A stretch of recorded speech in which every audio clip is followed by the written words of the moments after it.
Your grandmother's house would have collapsed without my constant care and maintenance. So you owe me $80,000 before you can claim your inheritance," Aunt Martha declared, spreading contractor invoices across the courtroom table like a deck of winning cards.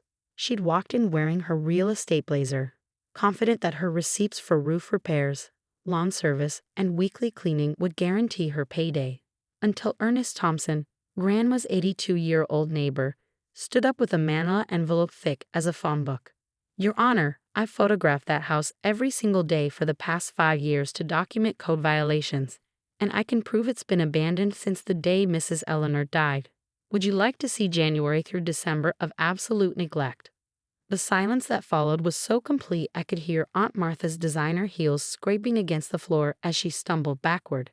Her attorney, William Vance, a man who clearly expected an easy win, frantically whispered in her ear while fumbling with his briefcase. "Mr. Thompson," Judge Patricia Knowles leaned forward with interest. "You photographed the property daily?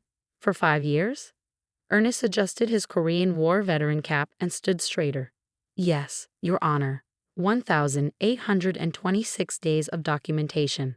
Started the day after Eleanor's funeral when I noticed Martha removing the lockbox. Been watching that house rot ever since, waiting for someone to care enough to listen." I sat frozen next to my lawyer, Diana Chen, trying to process what I was hearing. For 3 years, since Grandma died during my sophomore year of college, Martha had been sending me photos of the maintenance she was doing, updates on the contractors she'd hired, bills for the upkeep she claimed was preserving my inheritance. And all that time, Ernest had been documenting the truth. "Let's establish some background," Judge Knowles said. "Miss Sarah Williams, please explain your relationship to the property and Mrs. Martha Stevens." I stood on shaky legs, smoothing my black dress. The same one I'd worn to Grandma's funeral. The one Martha had criticized as too casual for a bereaved granddaughter. Eleanor Williams was my grandmother. She raised me after my parents died in a car accident when I was 8. When I got a full scholarship to Columbia, she was so proud. She died during my sophomore year, and in her will, she left me her house, the one she'd lived in for 60 years. And Mrs. Stevens, she's my aunt, my mother's older sister. When Grandma died, I was in the middle of finals, living in New York. Martha offered to look after the house until I graduated. She said it was what family did for each other. Martha snorted from across the room. "Offered? You begged me. Too busy with your precious college to come home and handle responsibilities." I was 19 and on academic scholarship, I shot back. Missing finals would have cost me my education, the one thing Grandma wanted most for me. "Ladies," Judge Knowles interrupted. "Let's proceed in order. Mrs. Stevens, please present your claim." Martha stood, straightening papers with the efficiency of someone who'd been planning this moment. "Your Honor, I've spent 5 years maintaining my mother's property. Weekly cleaning services, lawn maintenance, pest control, roof repairs, plumbing updates, all documented here." She tapped the stack of invoices. $80,000 of work to preserve a house that would have been condemned without my intervention. "And you have receipts for all of this?" "Every penny," Martha said proudly.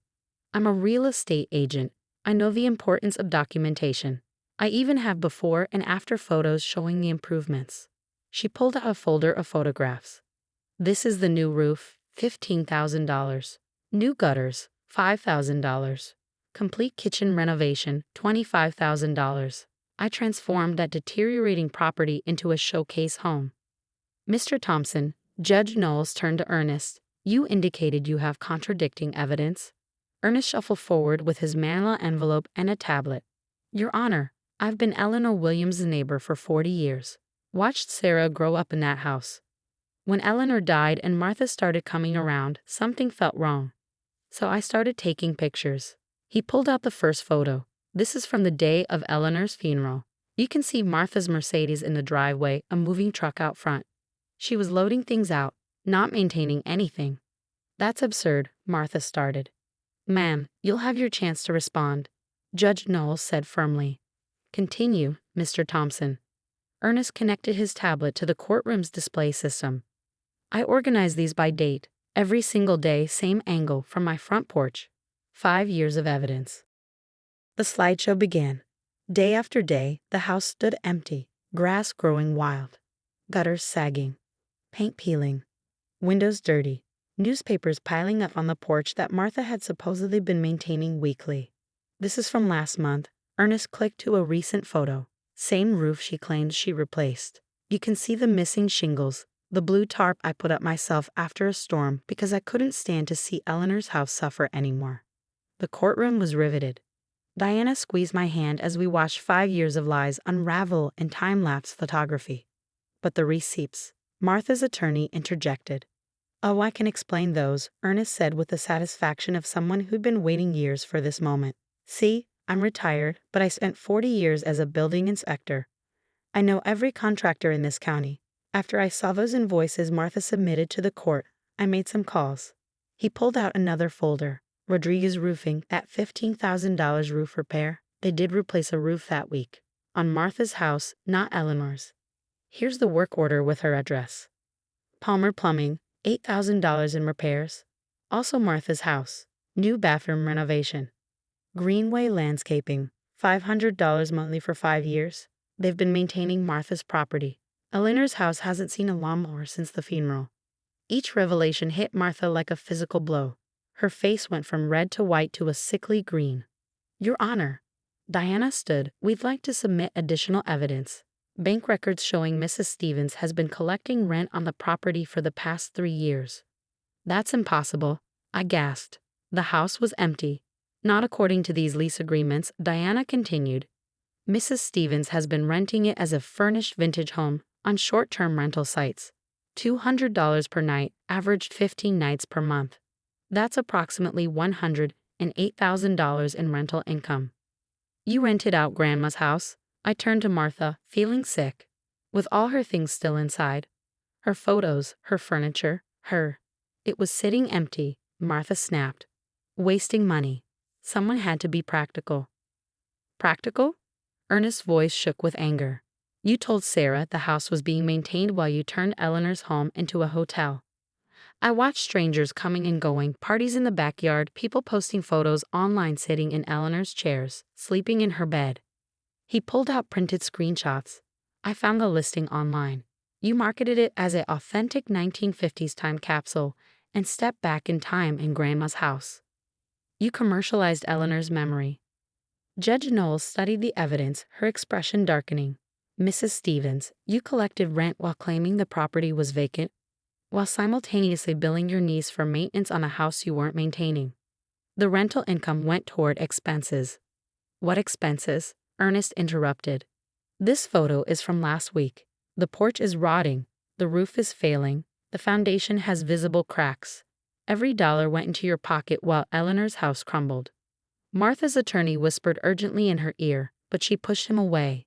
I deserved compensation. I'm the one who stayed here, who took care of Mother while Sarah gallivanted off to college. Where was she during the doctor's appointments, the sleepless nights? I was in high school, I said quietly. Then college, like Grandma insisted. She made me promise to get my degree no matter what.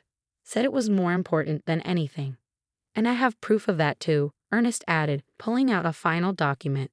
Eleanor's journal. She gave it to me for safekeeping, said to give it to Sarah when the time was right. I think that time is now. Diana handed the worn journal to Judge Knowles, bookmarked to a specific entry. The judge read aloud. March 15th. Martha came by again today, demanding I change my will. Says Sarah doesn't deserve the house, that a college girl won't appreciate it. I told her the truth, that I already saw what she did with her inheritance from Harold, Grandma's brother. How she squandered it on schemes and shopping. This house is Sarah's birthright, where her parents were married, where she took her first steps. Martha can contest all she wants, but I've made provisions. Ernest next door has instructions and evidence. He'll protect Sarah's interests when I'm gone. The judge continued reading. I know Martha will try something. She always does when money's involved. But Sarah's a smart girl. She'll figure it out. And Ernest will be watching. Good neighbors are better than greedy relatives. She knew, I whispered, tears streaming. Grandma knew what you do. Martha's composed facade finally cracked completely. It's not fair. I'm her daughter. I stayed in this nothing town while you left. That house should be mine. Your mother left you $50,000 in cash, Judge Knowles noted, reviewing the will. She left your brother the same. The house went to Sarah. Those were her wishes. Money I spent on her care, on her medical bills, on gambling, Ernest said quietly. Eleanor knew about your casino trips, Martha. You'd already spent your inheritance before she even died. That's why she protected the house for Sarah. Your Honor, Diana spoke up, given the evidence of fraud, embezzlement, and elder abuse. Yes, elder abuse, as Mrs. Stevens clearly manipulated her dying mother. We request not only dismissal of her claim, but criminal investigation and restitution for the stolen rental income. Agreed, Judge Knowles said. Mrs. Stevens, your claim is dismissed. You're ordered to pay $108,000 in stolen rental income to Miss Williams, plus damages for any property deterioration caused by your negligence and unauthorized use. I'm also referring this case to the district attorney for fraud charges. But those repairs were done to your own home while you let your mother's legacy rot, the judge finished. You created false invoices, submitted fraudulent claims, and attempted to extort your niece while profiting from property that wasn't yours. That's multiple felonies, Mrs. Stevens. As Martha was escorted out, still protesting about unfairness and family obligations, Ernest approached me. Your grandmother would be proud of you, Sarah. She talked about you every day. How you were studying architecture, how you wanted to restore old houses. She said you'd know how to bring her home back to life. You watched it decay for 5 years, I said through tears. That must have been so hard. Hardest thing I ever did, he admitted. But Eleanor made me promise. Said Martha had to show her true colors in court, with evidence. Said you'd need proof, not just an old man's word against our real estate agents. Thank you, I hugged him. This elderly neighbor who'd been more family than my actual aunt. For everything. Got one more thing, Ernest said, pulling out a key. Eleanor gave me this the week before she died. Said when you were ready to come home, really come home, to give you this. It's to her safety deposit box at the bank. Said there's something in there about your parents and the house. That afternoon, Diana and I went to the bank. In the safety deposit box, we found the original blueprints to the house. Drawn by my grandfather, who'd built it himself in 1952. There were photos of my parents' wedding in the backyard, of me as a baby on the front porch, of 4 generations of women in front of the rose bushes Grandma had planted. And a letter, in Grandma's shaky handwriting. My dearest Sarah, if you're reading this, then Martha showed her true colors and Ernest kept his promise. I'm sorry for the pain this caused, but some lessons must be learned the hard way. This house isn't just property, it's our family's heart. Your grandfather built it with his own hands. Your parents were married under the oak tree. You learned to walk in the living room. Martha never understood that. She sees price tags where we see memories. I know it's damaged now. Martha was never one for maintenance, despite what she'll claim. But you're studying architecture for a reason. Restore it. Not for money, but for memory. Make it the home I know you remember. The rental income she stole should cover renovations. Ernest has a list of honest contractors. He inspected their work for decades. Trust him. And when you're done, live in it. Fill it with laughter again. Have babies who'll take their first steps where you did. Plant new roses next to mine. Make new memories while honoring old ones. That's your real inheritance, not just a house, but a home. Martha could never steal that because she never understood it existed. All my love, Grandma. P.S. Check the attic. I hid photo albums there. Martha doesn't like ladders. That evening, Ernest and I walked through the house together. It was worse than the photos showed. Water damage, mold, neglect everywhere. But underneath, the bones were strong. Grandpa had built it to last.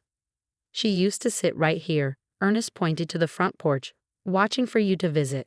Even when her mind started going, she asked, is Sarah coming today? Every single day. I came when I could, I said, guilt heavy in my chest. She knew that. Was proud of you for studying, for making something of yourself. Said education was the one thing nobody could steal from you. He paused.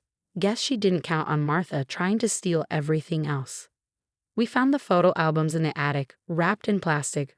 Hundreds of pictures Martha had missed in her grab for valuables. My parents, grandparents, great-grandparents. All in this house. All part of its story. Your Honor was right about one thing, Ernest said, looking at a photo of Grandma as a young bride. This house is a time capsule. Just not the kind you rent to strangers. 6 months later, the house was restored. not to Martha's fictional standards, but to Grandma's actual ones. Ernest supervised every contractor, sharing stories of which room Grandpa built first, where my parents had their first dance, which window Grandma always kept open for the spring breeze. The day I moved in, half the neighborhood showed up. They'd all been waiting, watching Martha's charade, unable to intervene but never forgetting the woman who'd made soup for sick neighbors and babysat their children for free.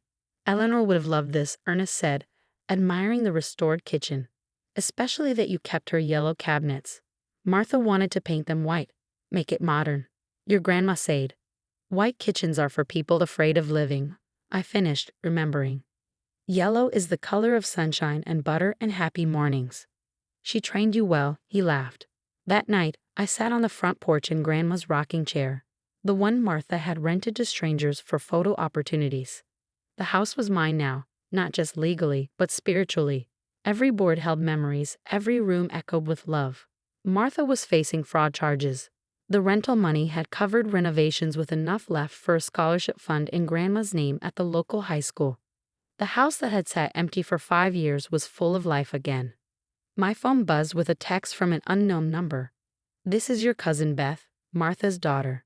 I'm sorry for what Mom did. Grandma's house looks beautiful. She would be so happy you're home." I thought about responding, then decided to wait. Forgiveness, like restoration, took time. But Grandma's house had taught me patience. Good things were worth waiting for, worth fighting for, worth preserving. Ernest waved from his porch, keeping watch like always. Good neighbors, Grandma had written, are better than greedy relatives. She was right about that, like she was right about everything else. The house wasn't just my inheritance, it was my heritage, and no amount of fake invoices could put a price on that. "Thanks, Grandma," I whispered to the evening air. "For everything.